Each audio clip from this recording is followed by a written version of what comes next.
Hello everyone, how are you doing? This is MD Tech here with another quick tutorial. In today's tutorial, I'm going to show you guys how to hopefully resolve the Windows Update error code 0x80070643 that you're experiencing on your Windows 10 or Windows 11 computer. So generally this usually involves the Net Framework application being detected or some component by Windows Defender. There's usually some sort of involvement with Net Framework from my experience with this issue. So without further ado, let's go ahead and jump right into the resolution. And we're going to start off by opening up the search menu. Type in CMD, best match, or come back with command prompt. Right click on it and select run as administrator. If you receive a user account control prompt, select yes. And now I'm going to have a couple of commands in the description of my video. Go ahead and copy the first one. It's a DISM command. And then go up the top bar of the command prompt here. Right click on it, select edit, and then paste that in. Hit enter to begin that scan. Give us a couple minutes to run.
So once that command has finished running, go ahead and copy and paste the second command in the description of my video and go ahead and run it.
And once that is finished, and you can see that it has found corrupt files and successfully repaired them, at this point, close out of here, and you want to restart your computer.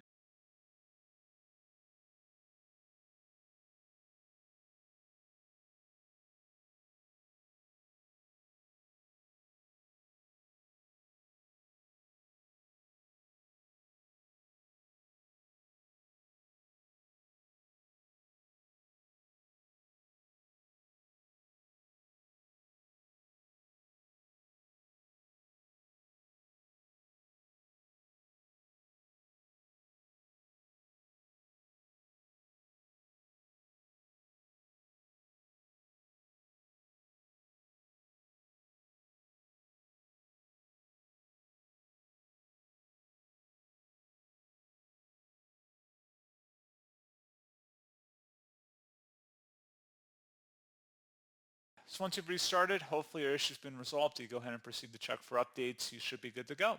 So as always, thank you guys for watching this brief tutorial. I do hope I was able to help you out, and I do look forward to catching you all in the next tutorial. Goodbye.